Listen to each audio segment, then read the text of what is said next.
Gentlemen, I've given you the rules of the New York State Athletic Commission in the dressing room. I remind you now, respect each other.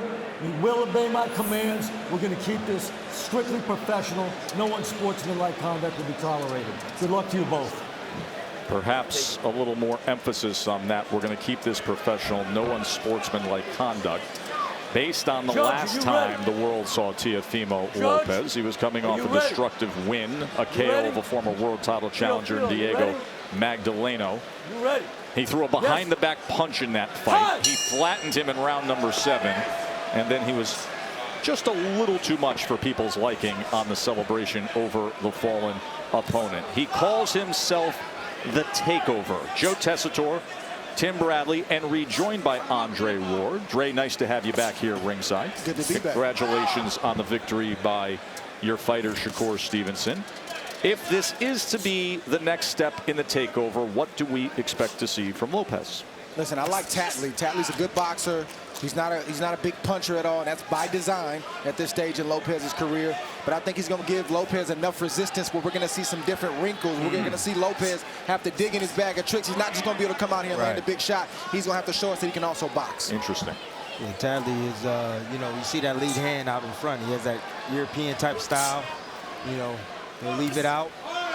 He'll lead with left hooks. Will come behind the jab every now and then with the right hand. Timmy, we often try to define in generalities the European style of being upright with the jab, come with the right hand, clinch once you get in, stay away from danger, very Klitschko-esque. Where does Tatli fall on that spectrum of extreme with the European style or more fluid as a boxer puncher? No, he has that European style straight up. You see that lead hand as he sticks it out there. Use it a little bit as a magic wand, like a magic wand. Yep. No measuring. But the left, he uses that to set up the left hook. You'll see every now and then he'll shoot the jab and then he'll sneak a left hook on his opponents. Tatli, he has a European style, but he's also got some flavor. You know, I've seen him in his fight. You know, he'll move his shoulders. He'll do some different stuff. He's not just straight up. Right now it's the first round. It's early, so we're not seeing a lot from him. But if you look at Teofimo Lopez, he's not looking to box tonight. He's looking to land a big right hand. He's looking to roll with something and come back with his right hand. He's thinking knockout, knockout, knockout. There it is. That overhand right came just off the mark. And does it come with velocity? You see Tatli, eyes wide open. There it is again, just off the mark. Step back, Jim. Good. Box.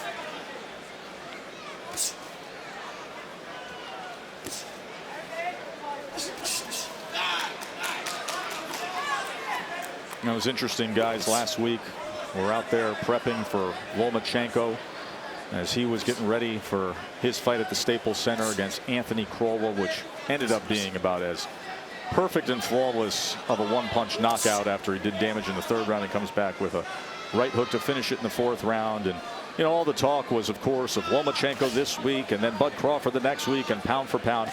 And you turn around as we're broadcasting ringside, and who's standing there all the way in L.A.? Teofimo Lopez. And Dad is calling out arguably the best fighter in the world. So he was asked, was Loma, what do you think of Teofimo? That is Lopez last week in LA at Staples Center with Max and the guys. You heard Lomachenko completely dismiss him as we start round number 2 here against Tatli. And he's not embellishing. The story's not embellished that he came all the way to LA. He was ringside. He had his face buried into his cell phone during the fight. Sean McVay, the head coach of the Rams, was sitting next to him during the Loma fight. McVay said to me, he said he never looked up. He didn't watch the #1 pound-for-pound fighter in the world, Vasily Lomachenko. He came there, made his presence felt, did the media tour, came back to Brooklyn. Yeah, I don't know if that's a good thing or a bad thing, you know, not respecting the #1 fighter, arguably the #1 fighter in the game, Lomachenko. But I think it's his way mentally to, you know, kind of, you know, bring himself up, bring his confidence up, you know, and bring attention towards himself. Saw that pound-for-pound list go up there a moment ago, and you see Lomachenko on top. He's 1, Crawford's 2. It depends who you are, where you have him. Right now on ESPN.com, that's the way it is. But all the voters, which everybody on this broadcast is a voter on the panel for pound, we have to have our votes in by tomorrow at noon, and we have the greatest sample set you could ever have. Watching Loma last week, getting to see Bud this week. The new pound-for-pound list will be revealed Monday morning, 10 a.m. on First Take. You know, you see Lopez continuously going down to the body with the straight left hand. He's looking to set up the right hand over the top after that left hand to the body. No push. Wasn't like Tatli was extremely busy in the first round, but whatever he was doing in the first round, he's not doing it in the second round, and that's because Lopez is starting to land those shots. You're starting to see reddening on the body of Tatli. Teofimo's landed some decent shots upstairs, and that's given Tatli a cause to pause before he opens up, because he don't want to get caught with that big shot. Landing 56% of his body punches according to CompuBox. 9-to-1 connect advantage to the body, Lopez. Lopez going down to the body, trying to keep Tatli still. You know, trying to keep those legs from moving so much. Left hook was able to get in that time from Lopez. And even though Lopez is having his way right now, I like that he's showing different looks. He's not just doing the same thing over and over again, and that's the complaint we had for Verdejo. And this tells me that as the competition continues to raise, Lopez's game will raise with it. There he goes to the body and then works his way up the rungs of the ladder. See a little blood coming from Tatli's nose. Tatli's looking like, yeah, everything they said about him is true. He's real. Coming to the end of round number 2, and then it is the World Championship fight with Bud Crawford and Amir Khan. Of course, Bud Crawford is trained by Brian McIntyre, a.k.a. Bomac, who's with Christina. If you go through the history of the sport, the pound-for-pound best always comes up with that. Go back to Sugar Ray Robinson, his first fight against Jake LaMotta. Rocky Marciano, after he was champ, dismissing Joe Louis at MSG. Roberto Duran over Ken Buchanan. Of course, Ali Frazier won the dynamic 14th round. Frazier's decision win over Ali, and on you go, from De La Hoya to Bernard's win over Tito Trinidad.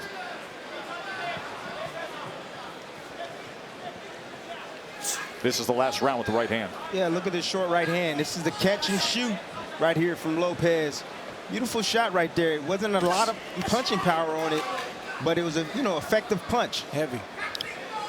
And he slipped the right that came back. Beautiful sequence from Lopez. Yeah.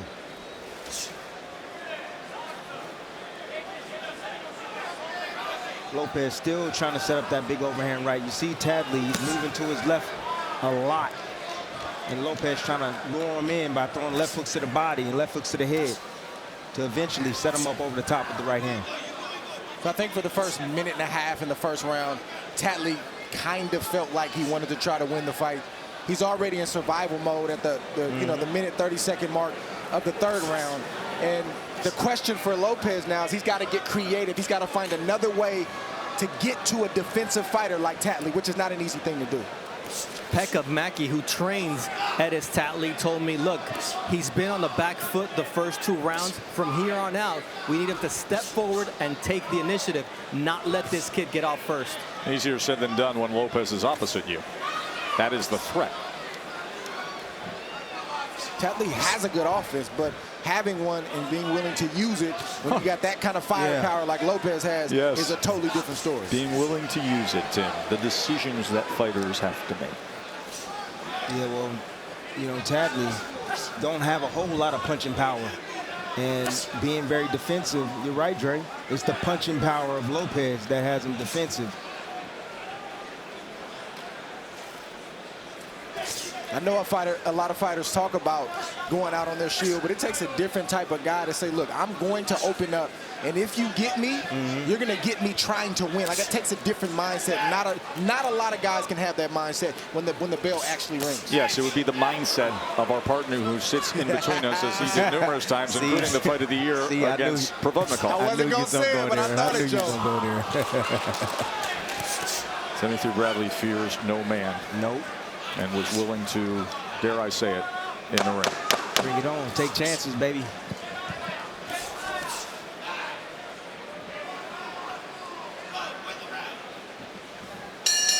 End of 3. Here's Max and Mark.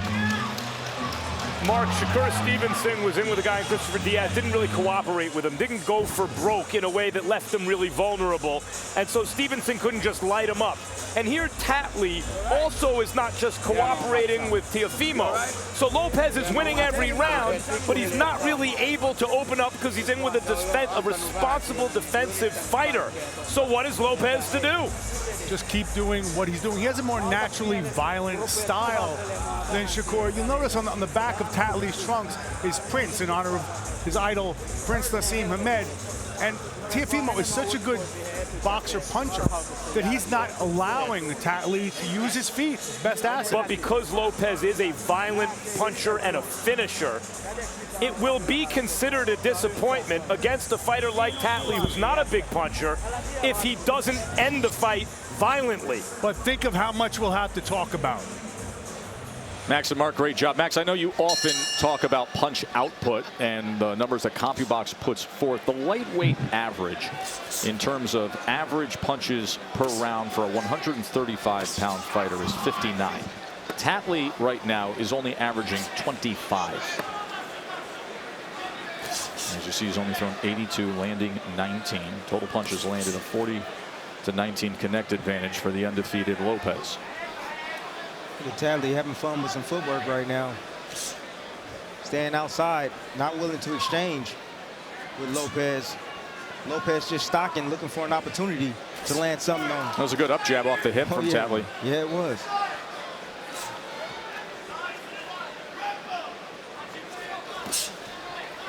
Yeah, Lopez being smart, just going down to the body on Tatli. Yeah, we got a lot of fight left, obviously. It's only the fourth round of a 12-rounder.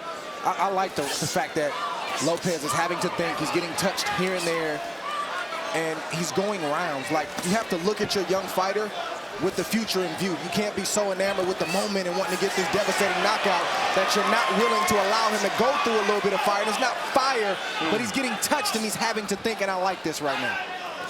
I like it, too, because that was the only concern that I had for Lopez. You know, he has everything, every tool to be great, but can he go the distance? Can he deal with adversity? And I think we're going to find out a little bit tonight because Tatli is not cooperating. You know, he's a little difficult. He's sneaky at times. Especially if Team Lopez is talking Loma in a year or less than a year. Like, Loma's going to touch you. So I need to see you get touched before you go to the Loma fight to see how you respond. Do you get frustrated? That's right. Do you stop using your offense? Are you getting winded? Like, I need those questions answered before we get to the Loma fight. And also, to add on that, Loma has punching power, man. We saw it last week. I like that left hand to the body there from Lopez. One of my favorite things that Lopez does. Clubbing right hand. That does Tatli. Tatli takes a step back. Left hook, another left hook, and another from Lopez. Oh, and he tried to throw behind the back when he had him in a headlock. And guess what? Ron Lipton, the referee, saw it. The problem with Tatli is when anytime Lopez get close and close the gap on him, he stands straight up and put the earmuffs on. Oh, how about that short right hand after the little shoulder roll? Watch this behind the back punch. I like Tatli gave it right back to him. Though. That's a veteran for you. If you hit me like that, I'm going to try to hit you back. Here's that behind the back punch right there. Wow, it lands. And so does that combination here in the final seconds of round 4. What a night it has already been here at Madison Square Garden.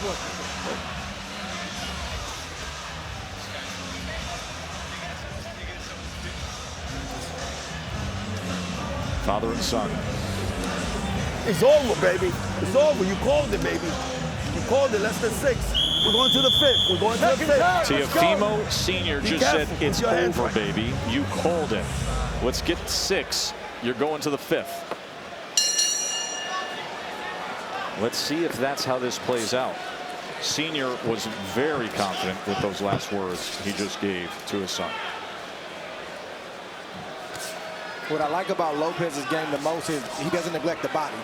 We know he can hit hard to the head. We know he's very accurate to the head, but he's also very thoughtful to the body.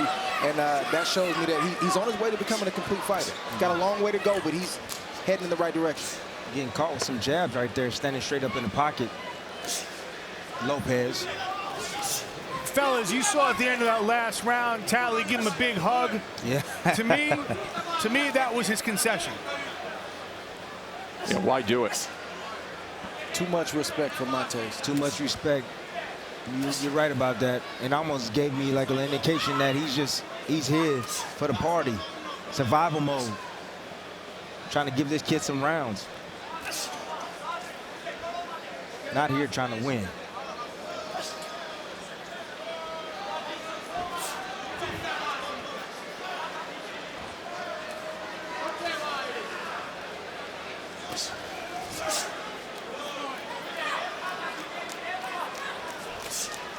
Oh, what a body shot that scores the knockdown.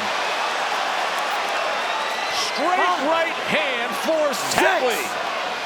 7, 8, 9. Can he beat the count? Out. Watch for the celebration. Here it comes.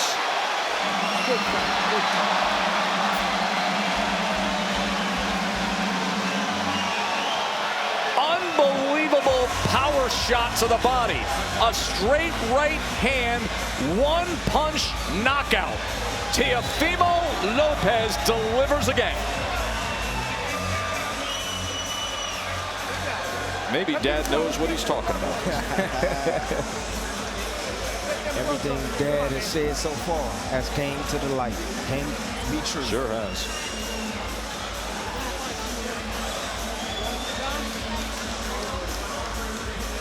Knockout.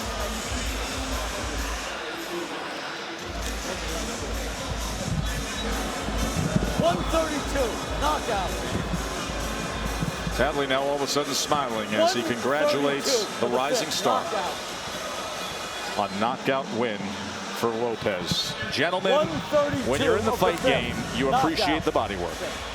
We just talked about that in the previous round. Just doesn't look like much, but it's in the right spot, and you got heavy hands like Teofimo Lopez. This is the kind of result you get. Yeah, but the crazy thing is it's not on the liver side. So I think he could have got up, Dre. I don't know about that. Come on now, he got the wind knocked out of him. I'll tell you, Timmy, when you watch it in real time and you hear it in real time, it was a big blow, but you are the expert opinion between us right now. It wasn't a liver shot. It wasn't a liver shot. No. You're right. It landed heavy, Tim. It landed heavy, but it's the wind knocked out of him. That's all it was. He could have got up and continued, but he didn't want that pounding after. But again, you're Tim Bradley, so. I'm just saying, man, I'm keeping it real, bro. I've been hurt to the body just like that. Well, as we've done 12 times before, let's make it official. I said no body shot. I see body shot. Ladies and gentlemen, this bout comes to an end with an official time of 1 minute, 32 seconds of round number 5. Your winner, by way of knockout, still the NABF lightweight champion. Welcome to the takeover, Teofimo El